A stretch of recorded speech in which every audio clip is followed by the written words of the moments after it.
13 years ago at the SIG, a group of us were lamenting the lack of building going on in the club. And we observed that building coincided with contests, but contests involved winners, losers, and setup and storage of a fixture. And somebody was always not happy. So, but we knew we had dozens of these little robots out in the club that had been used, demoed once, and there they sit on the shelf. And so at the time we met at the Castro Street, Castro Library in Campbell, and there were these tables all over. We figured, okay, we'll play tabletop soccer. We'll put these nets underneath the table and so on and so forth. But no, that would be set up. That would be you know, some kind of fixture. And so that's when it was born, the TableBot. A TableBot is a robot designed to survive, live, and play on a table or pay the price. Now, how do you get to tabletop soccer? You get there in phases. So what we've traditionally done is in June, build a robot that goes from one end of the table to the other and back. Phase 2 is have it push a block off the edge of the table, and phase 3 is to have it push a block into a shoebox mounted to the end of the table. We don't specify the size of or the type of the robot, the table, the box, the blocks. I've seen some awful big shoe boxes, you know, sitting at the end of this table, but it's all about the show. So this is Club Bug from a couple of years ago. We'll try to do phase 3 here. I'll keep it simple first. And he's moving the block into the shoebox. Will he make it? Well, of course he did. Yay! Yeah. Okay. Into the block. This is a round. I'm gonna make excuses. Kind of exciting, huh?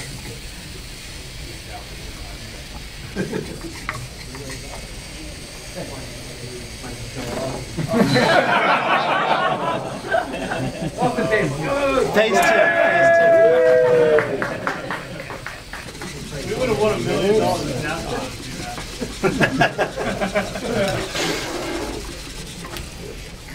Let's try another straight shot here. We're easily amused. It's like, what's that bowling game, curling?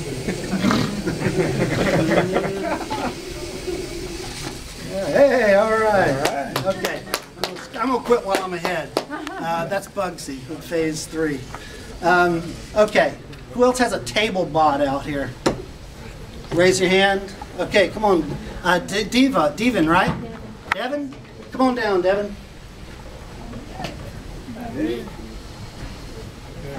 Devin, this is your first robot, isn't it? Big round of applause for Devin. Your first robot? What's your robot's name? Robot number 1. Robot number 1, I like that. You can go a long way with that, Devin. Okay, so here we've got Devin, robot number 1, and what's it going to do? Can we just call it Do the TableBot challenge. Okay, what phase? Phase 1. Phase 1. Phase 1, so it's going to go from one end of the table to the other and back. Notice, folks, that he's going lengthwise. He's not cheating here. And say when you're ready. Ready? Okay.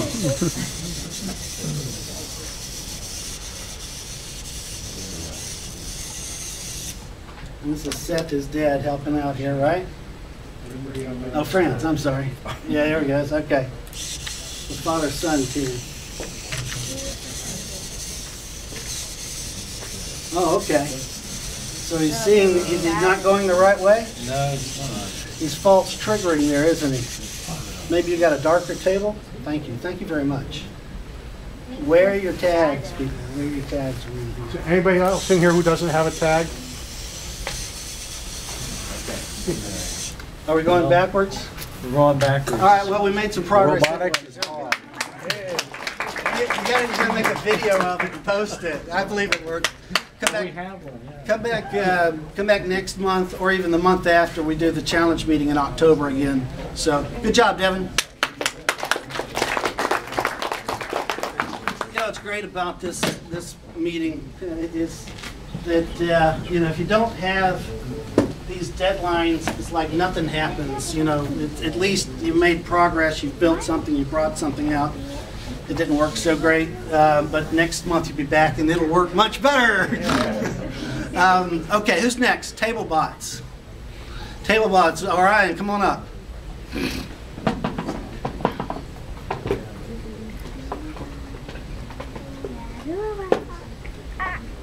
It's Orion Willie, right? All right, come on down. Orion, tell us about your robot. It used to be Microphone. it was a robot from Spark Fun. It was a robot from Spark Fun. Speak loudly. Then I added on a reflective sensor and basically I helped program it to not fall, well, hopefully not fall off tables. It hopefully will not fall off tables. You got to speak loudly and project in this direction, Orion. Okay, Orion, let's see now. Is this going to do phase 1, 2, or 3? 1. Phase 1, it will go from one end of the table to the other and back. Let us know when you're ready.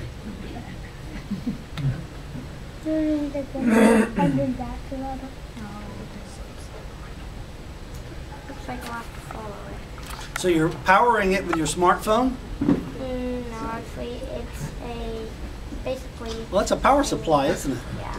Very nice. It's Julie and Woo Willie back there, ladies and gentlemen. Watch out, watch out. All right. He's headed towards the edge. Will he stop in time? Yes. Yes. Turn around. All right, stop.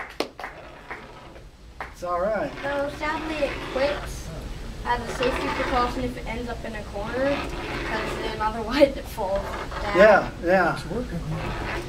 Just like a one of those metal finders or an anteater. Okay. You make it back to the end? Yes. Close enough.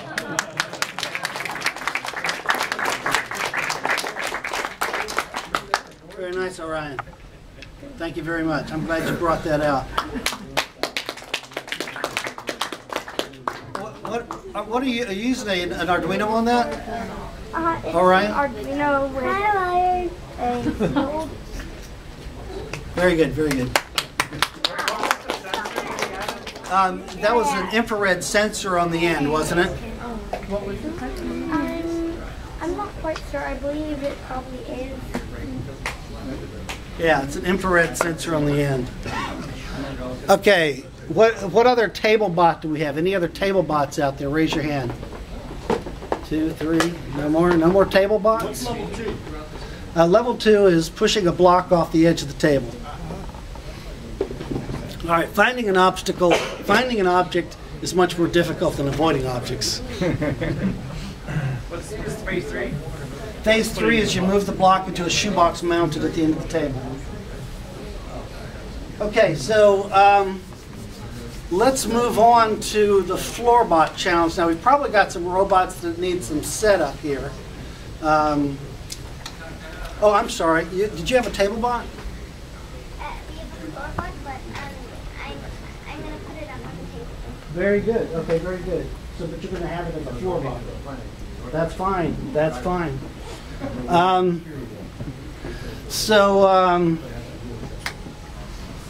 Why don't we use that as a segue? Would you like to show your robot next?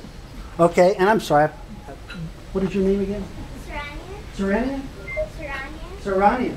Sarania, come on down. Sarania, tell us about your robot. So, Speak loudly. my robot's name is Rex, and I'm doing phase 2 with him, except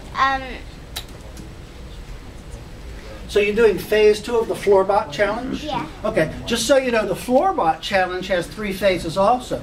Phase 1 is to go from one end of the room to the other and back. Phase 2 is to identify an object in the room, and phase 3 is to fetch that object. So if I understand you right, you're going to have Rex identify an object on the table? That, okay. Rex shall identify this red composition book on the table. Right? I'm sorry. It's Serenia. Serenia. Okay, Serenia. Yes. You get to pick your own object all the time? Yes. A fiducial is an object. Yes, you can have the mic. Please. Grab the mic. Try this mic here. Or if you try this one here. See if that works. Make sure it's on. So, guys that need some setup for the Floorbot Challenge, you might want to start setting your robots up now. I'm talking to myself.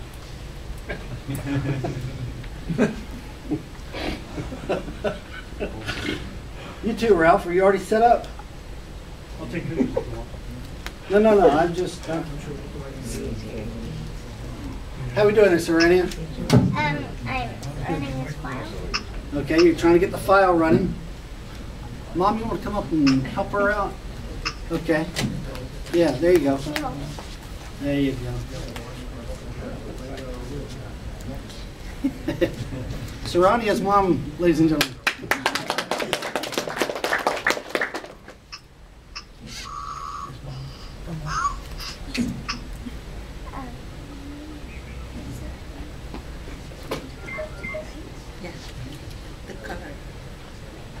The color one? Just try both.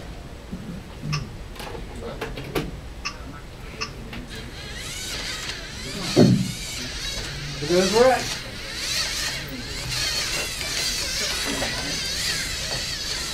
One second.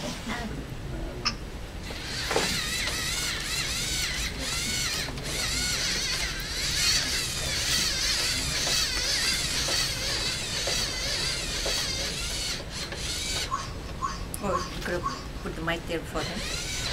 And on the screen, okay? Where is it? Is that what he's saying? He's saying red, red, red. Oh, okay. Okay. Because we don't have a different way to. No, he's wonderful. It's wonderful. I'm just saying I don't have a different way for him to differentiate between the object and the wall. So I programmed Rex to differentiate between the object and the wall with color. Very fine. Very fine. I think that's wonderful. There you have phase 2 of the Floorbot Challenge on a table. How's that for a mashup? Thank you. Thank you very much. Mark? Mine's not part of the challenge, so save some space afterwards to table bot. Well, actually, we're on to floorbots now. Right. So is it classified as a floorbot? It's not. Okay. Are you ready to go? I'm ready. Mark Johnston, ladies and gentlemen. He's ready to go.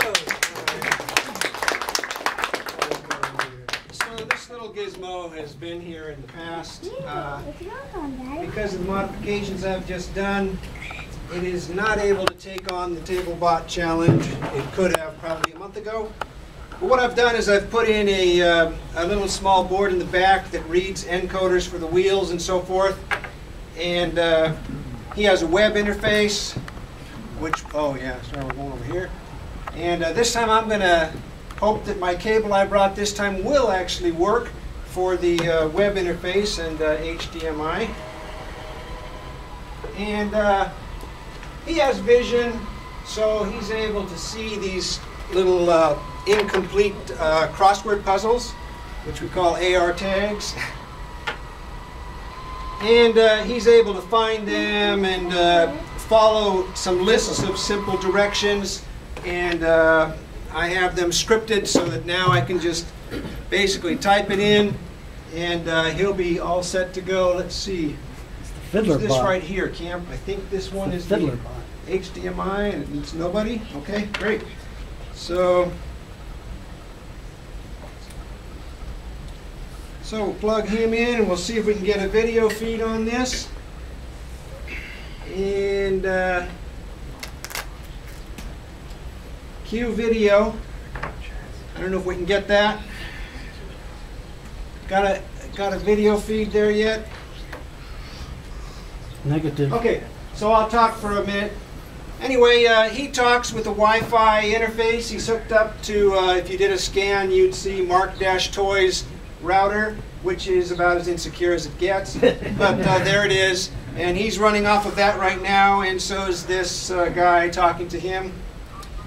And I guess while we're waiting for the video, is there something going on? Is it not happening?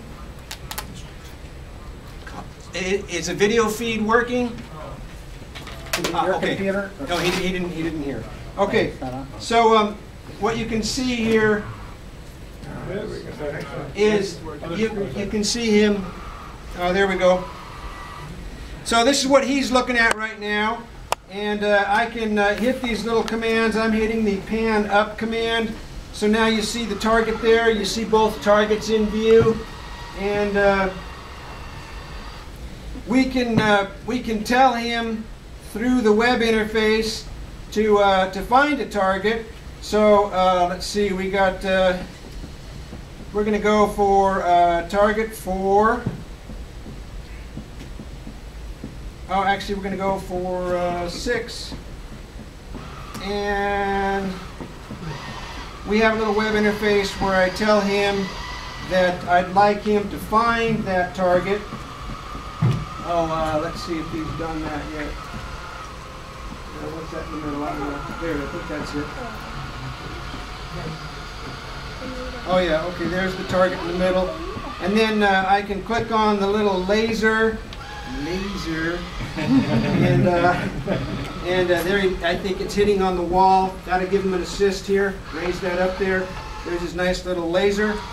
So much for the web interface. It has status. It shows me navigation information. It shows me collision information and other information. It's not exactly a user-friendly interface, but it shows me everything I need, and it has all the buttons that you just saw. So now what we're going to do is we're going to run a quick little script where he's going to try to find some objects and then look at them in short. So I need to pan this down a little bit. That's a little bit too far, but we're going to pan him up a bit. And so again, I'm on the web interface, and these things are scriptable. And so I'm going to now show you the script, but I made my resolution for the tilting a little bit too. I made like pan and tilt, but I made them go up small amount, down small amount, so I don't have a slider. And we're getting close enough for government work on that, I think. So what I did recently is he has odometry on his wheels now. He has encoders. He has my own proprietary board that is an I2C. I got a couple of PIC microcomputers on there. They read back the encoder channels, and then I read them over I2C. I publish them to a ROS topic. It's like a message queue for those who are not familiar with ROS at this point. And then my main node can read those things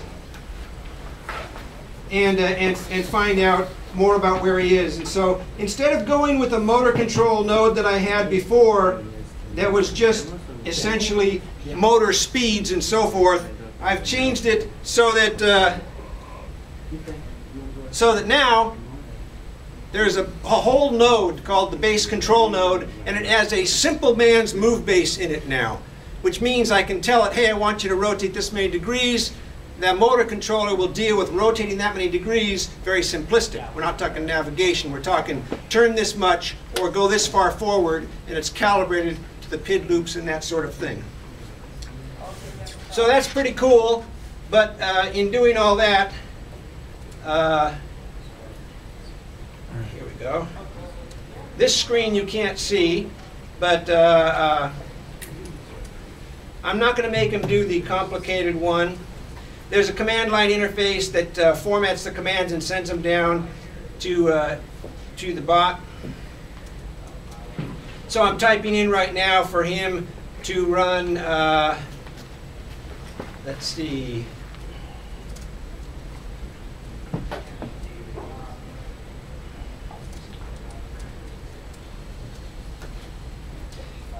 Okay, and so this is going to be called target 2 and 6, and then take a bow.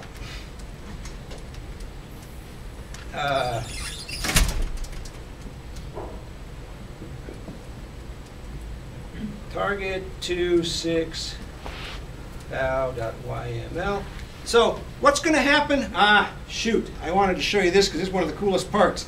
He queues up all the commands I'm going to send him. Oh, I think they're still showing. So on the far right, you'll see he has a top line. It's just in the bot control status, middle center on the right, and it says the number of goals he has currently. And he's going to walk through those goals if I have any sort of luck in this world. Okay, that was close, but no cigar.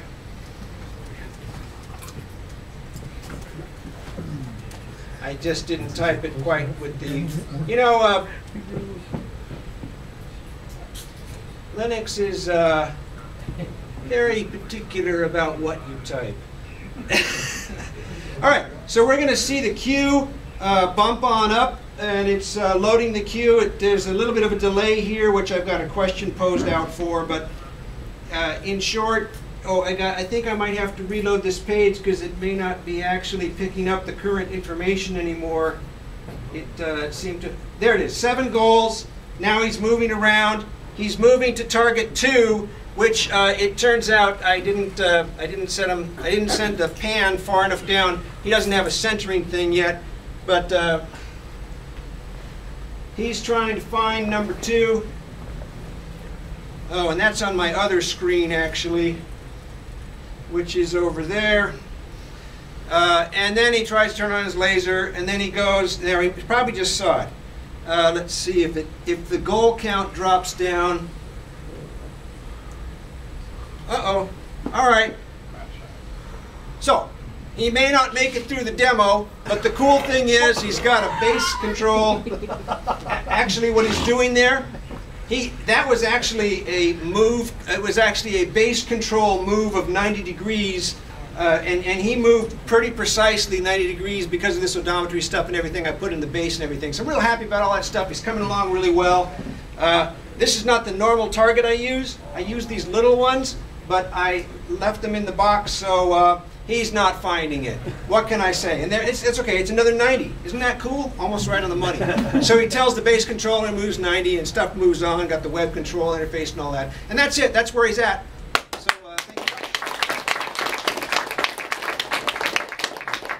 Also a nice little button here that says abort what the heck you're doing right now because you are lost, my friend.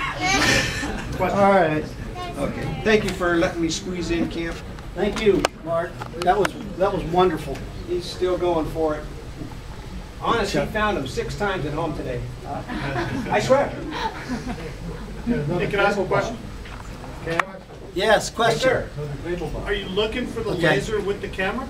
Oh, no. The So laser is just there's a a laser gimmick. sensor So as well. I'm actually looking for AR tags. I'm centering on the AR tags. I'm finding them. I can have him move up to them. The full demo was that he was going to find a tag on the table, move to it, turn around, find the one on the other side of the table, and in a poor man's sense, pass whatever phase that was. So what was the laser doing? I mean, what? The laser is purely laser laser beam. dog and pony show thing. Thank you, Mark Johnson. Yeah. All right. So this is Majora, and she's got her robot. What's your robot's name? Solar tank. Say again. Solar tank. Solar tank. These 2 things are called Solar D772. So that's, and this was actually supposed to be a tank, just like a tank thing that me and my dad bought online. And I showed this robot last time I was here, and what it did was this. The robot moved. Oh no, it's going to fall off the edge.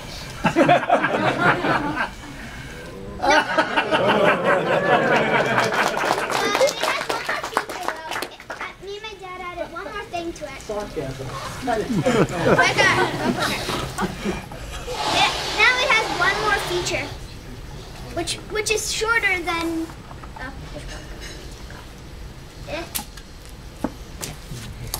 Now it can also do this.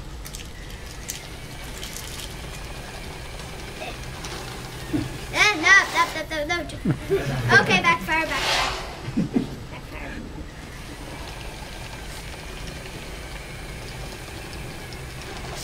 Yeah.